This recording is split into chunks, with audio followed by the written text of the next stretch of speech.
চিন্তা করতেছি সকাল সকাল কি দিয়ে আমার পেটটারে সাথে করা যায়। যে চলেন সকালবেলা একটা ডিম পুচের রেসিপি দিয়া দেই আপনাকে।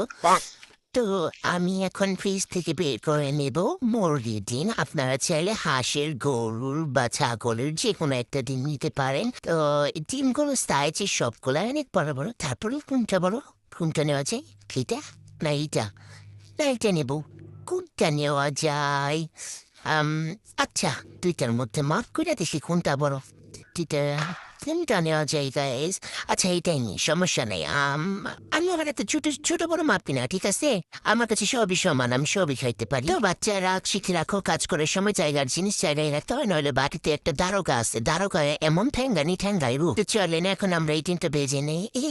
এই কড়াইতে আমরা কিছু করি না, এই যে আমার সুন্দর কড়াইটা, এইটাই আমরা সবসময় কাজ করি আর কি। ওইটা এমনি। প্রথমে আমরা দিয়ে দেবো ১ গ্যালন পরিমাণ তেল। এরপর এখানে আমরা দিয়ে দেবো বেশি না, ১ বস্তা লবণ দিলেই চলবে। আল্লাহ, লবণ কি বেশি এগুলো নাকি? আচ্ছা থাকবে। এখন আমরা এই ডিমটাকে সুন্দর করে ভেঙে নেব। তারপর আমরা কড়াইয়ের উপরে ডিম যা যা মন নাই, মনে মনে কইছিলাম যে একটা না একটা কর্ণগুলো এখন পর্যন্ত হইতাছে না কেন? এই কি আবার আমার মতো খোসা শুইতে পাইছেন না? খোসাটা ফালাই দিয়ে বাইজেন, মন চাইলে আপনি খোসাও খেয়ে ফেলাইতে পারেন। তো এরপর আমরা ডিমের উপর একটুখানি না একটু বেশি করে বিট লবণ দিয়ে দিব। দেন এই ডিমটা এত সুন্দর দেখা যাইতেছে কেন? না এত সুন্দর থাকলে তো হবে না। এখন সুন্দর লাগতেছে, এখন মনের ভিতরে কেমন জানি একটু শান্তি ফিল হইতাছে। তো এবার এটাকে আমরা উল্টায় নেব, কিন্তু কেমনে উল্টাবো? উল্টাই না কেন?